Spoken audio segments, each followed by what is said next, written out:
Assalamualaikum warahmatullahi wabarakatuh. Salam sejahtera untuk kita semua. Anak-anak sekalian, selamat berjumpa kembali dalam video layanan belajar bimbingan dan konseling.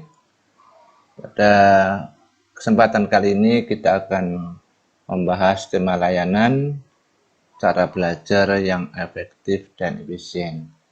Tentu setelah kalian mengikuti pembelajaran melalui video ini, diharapkan kalian dapat memahami apa itu pengertian belajar.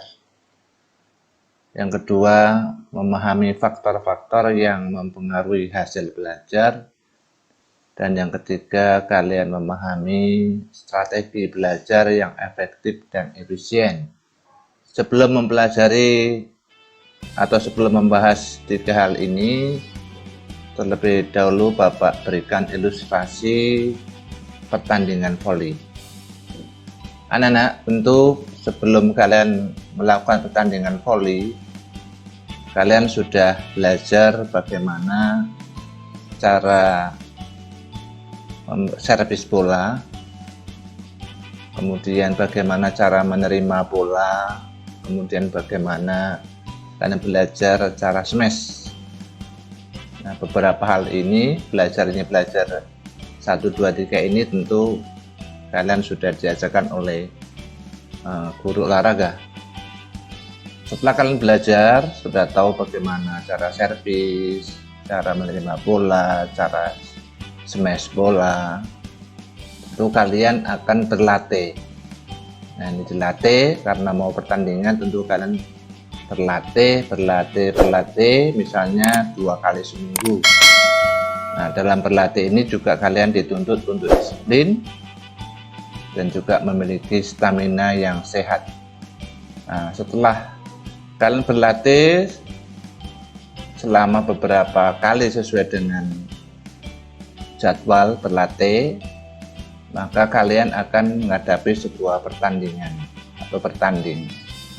Nah, dalam bertanding, apa yang kalian pikirkan atau yang dipikirkan oleh pelatih atau pembina, tentu kalian berpikir adanya sebuah strategi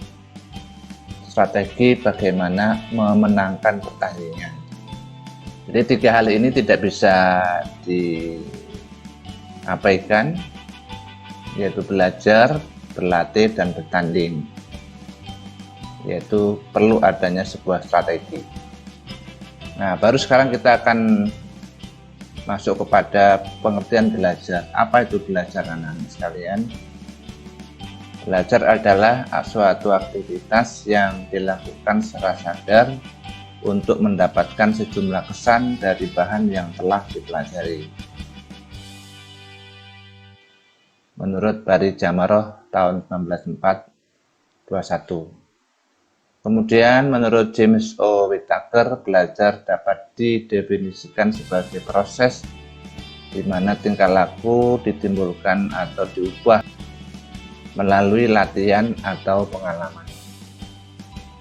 Kemudian menurut Howard L. Kingsley, belajar adalah proses di mana tingkah laku dalam arti luas ditimbulkan atau diubah melalui praktek dan latihan. Taliono 2006-104.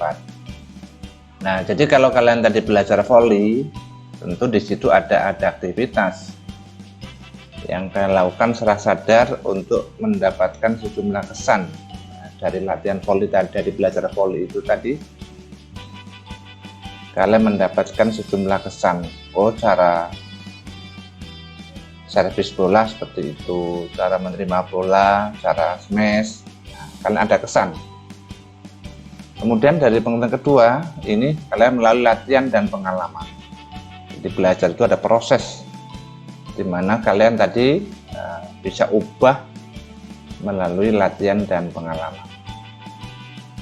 Nah, jadi sini belajar di sini ada aktivitas, ada proses, ada latihan, ada praktek atau pengalaman.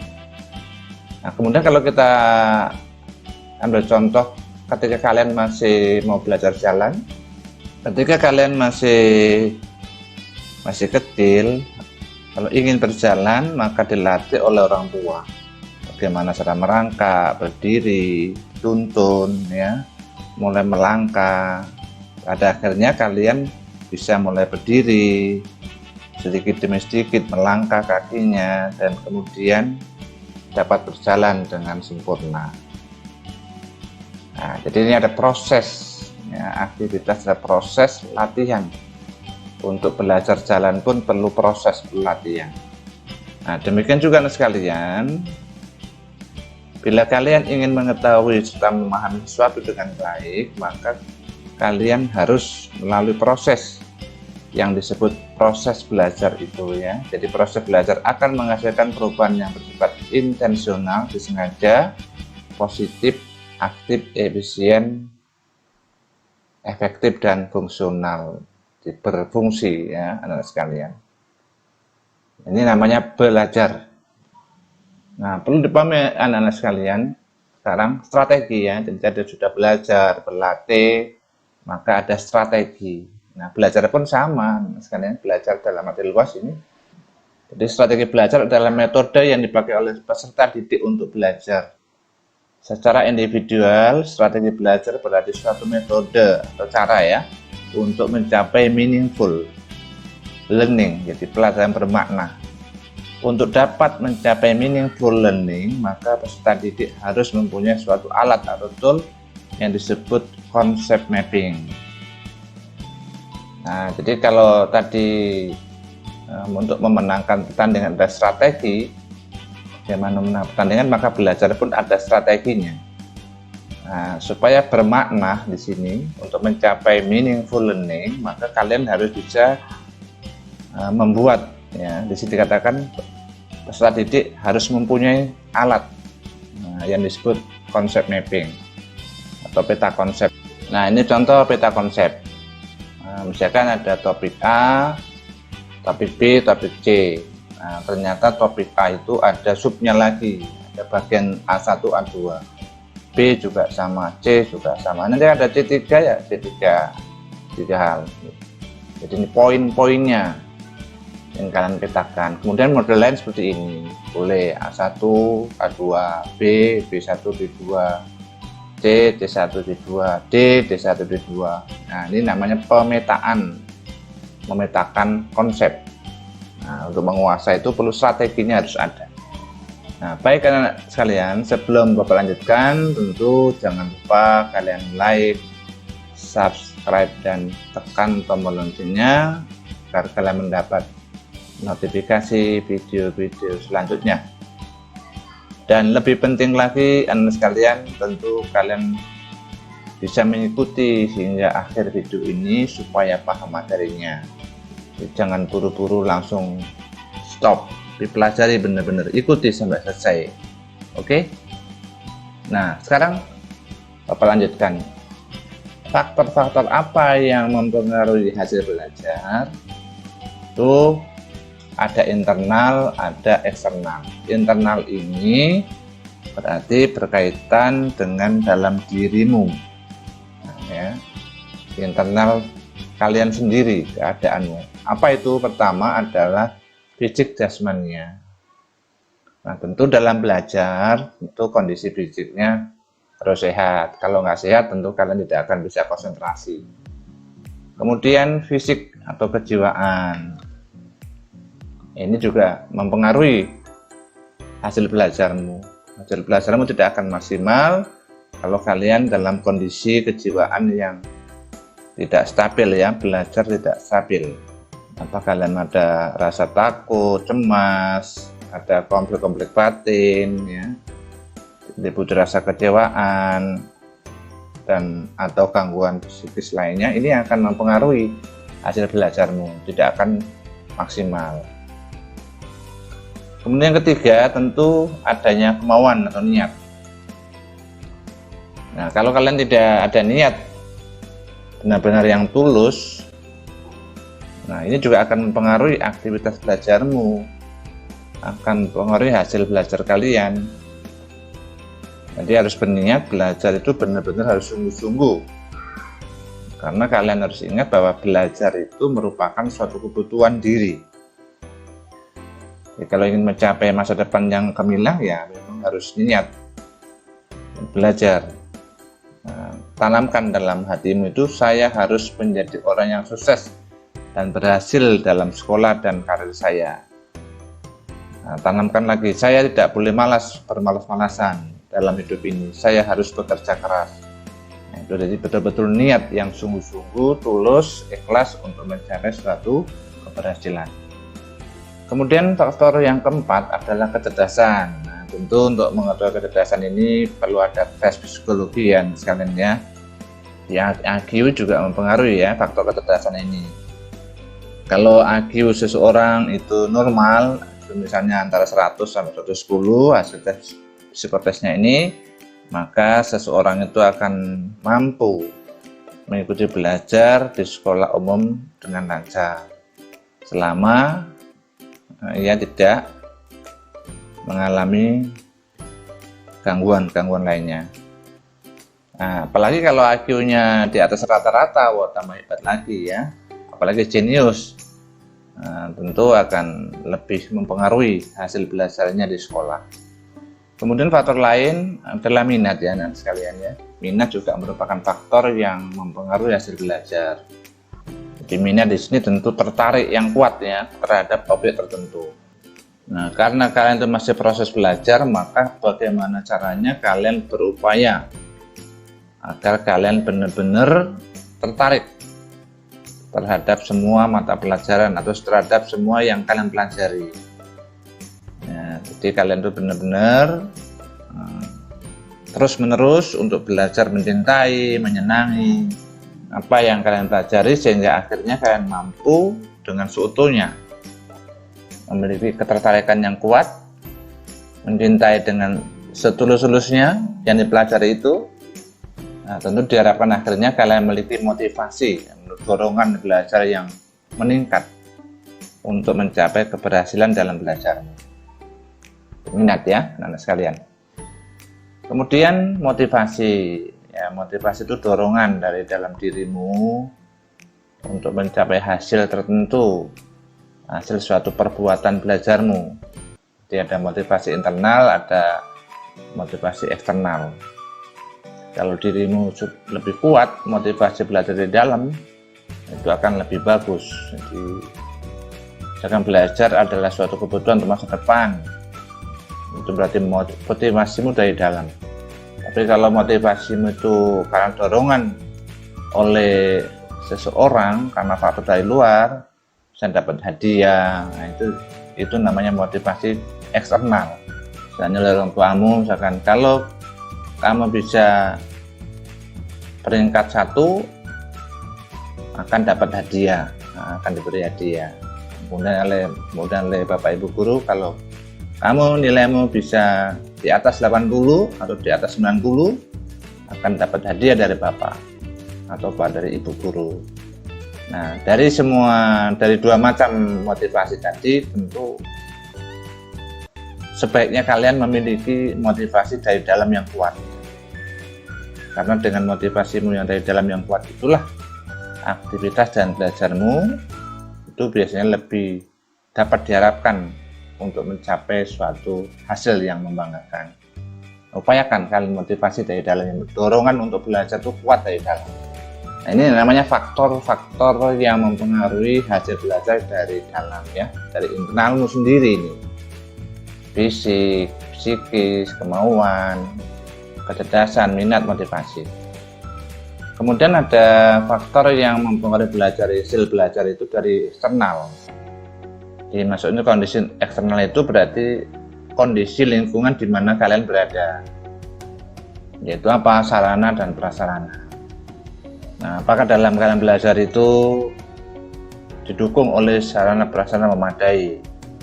Misalnya sarana dan prasarana belajarmu itu buku-buku paket, buku catatan, ruang laboratorium, komputer, laptop misalnya gitu ya, atau koneksi internet, ini yang mendukung belajarmu.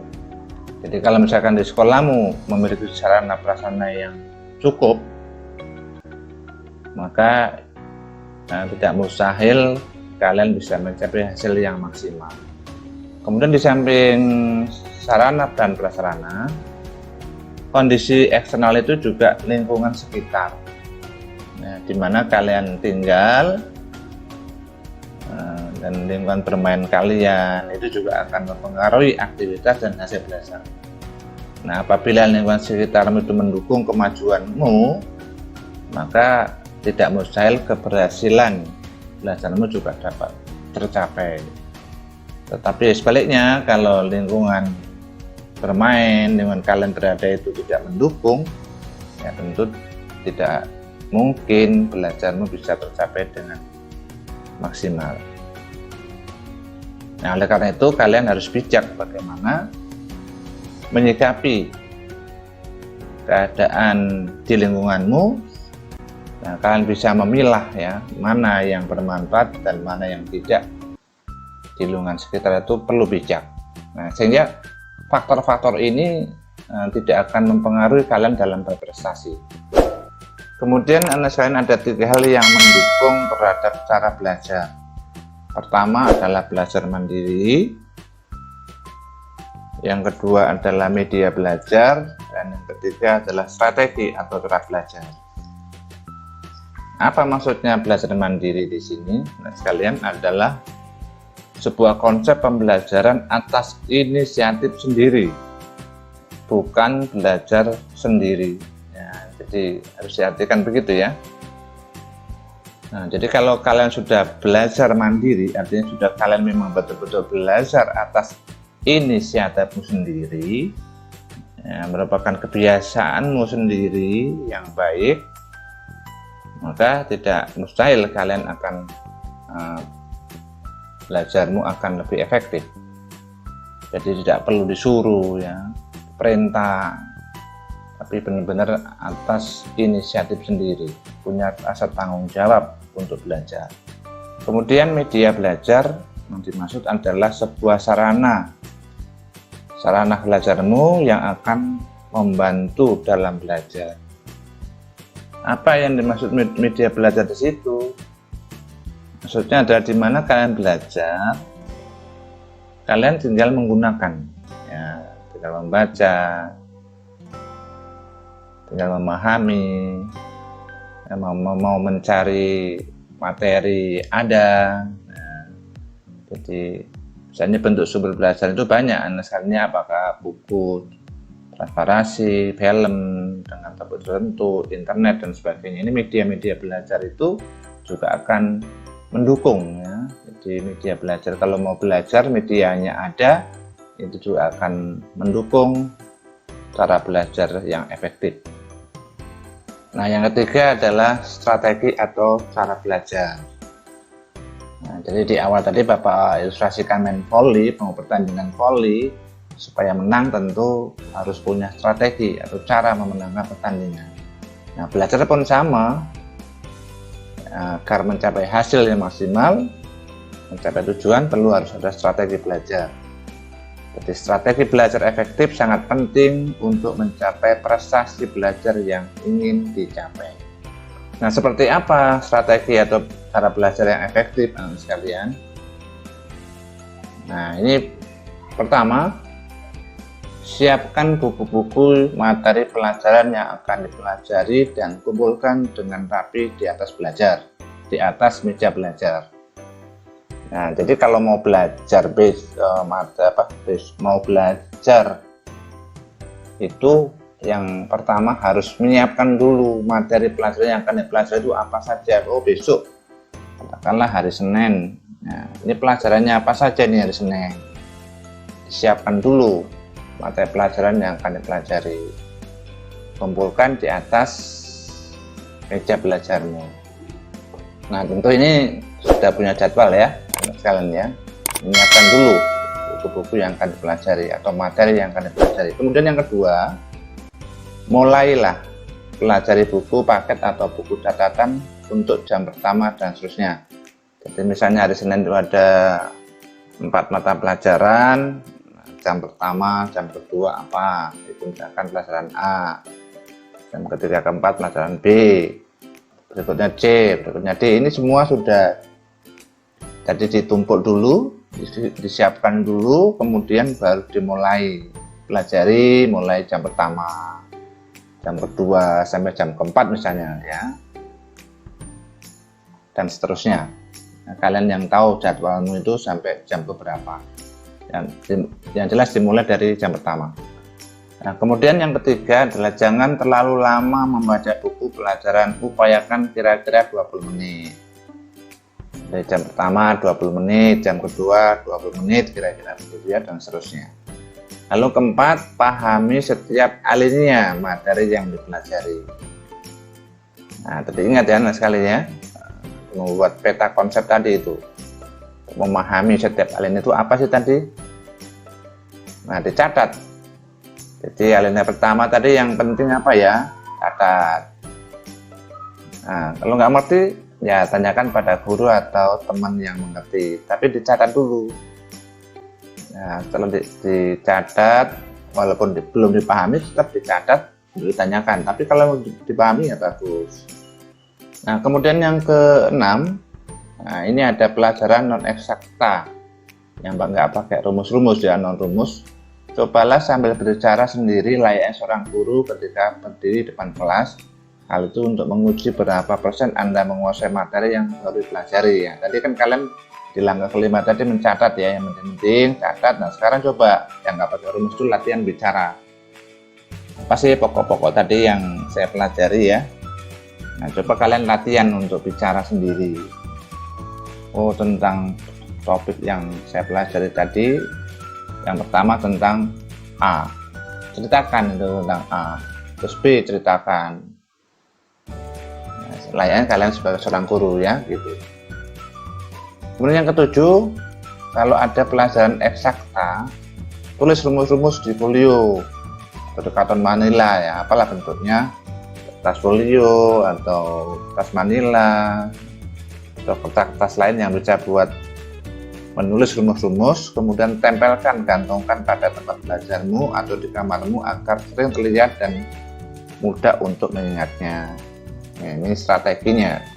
Jadi kalau pelajaran yang nggak pakai rumus, melatih bicara sendiri seperti seorang guru. Nah, menjelaskan ya, misalkan kalian tuh bisa menjelaskan apa yang kalian pelajari. Tapi kalau yang rumus-rumus, yang eksakta, nah, dicatat rumus-rumusnya, kemudian ditempel di tempat belajar atau di kamar supaya gampang mengingatnya. Yang 8, kerjakan latihan. Soal-soal sebanyak-banyaknya dan catat temuan-temuan soal yang belum dimengerti untuk ditanyakan pada teman atau guru yang mengerti.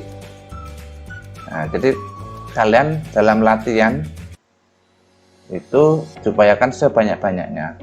Nah, kalau menemukan soal yang sulit, ya tetap dicatat dan ditanyakan. Oh, misalkan ada 10 ini pelajari, itu ada 2 yang nggak ngerti, catat temuan ini yang harus saya tanyakan pada teman atau pada Pak Guru atau Ibu Guru. Nah, berikut 9, saring diskusi. Pada siapa? Ya, pada teman atau Bapak Ibu Guru. Ya, boleh saja pada Bapak Ibu Guru, nggak usah malu-malu, kan diskusi tentang pelajaran. Dan diskusi soal mana yang pelajaran yang nggak dipahami terutama. Nah, baru yang ke-10 adalah membuat kelompok belajar yang solid ya, antara 3 sampai 5, membuat kelompok belajar. Ini juga penting, cari teman-teman yang bisa diajak untuk membuat kelompok belajar yang benar-benar solid, dan disiplin temennya, ada kemauan, tanggung jawab. Nah, itu disiplin benar-benar dan solid. Nah, ini perlu. Jadi strategi belajar yang efektif dan efisien itu anak sekalian tadi dijelaskan ada 10 ya. Nah, anak sekalian, jadi 3 hal ini yang Bapak sampaikan dalam belajar itu, apa pengertian belajar, kemudian faktor-faktor yang mempengaruhi hasil belajar itu apa saja tadi ya anak sekalian, kemudian strategi belajar agar efektif dan efisien. Nah, tentu Bapak harapkan kalian jangan lupa like dan subscribe video ini. Nah, juga jangan lupa tekan tombol loncengnya. Nah, baikkan sekalian, terima kasih. Insya Allah kita jumpa lagi pada kesempatan yang akan datang. Semoga sehat dan sukses selalu. Assalamualaikum warahmatullahi wabarakatuh.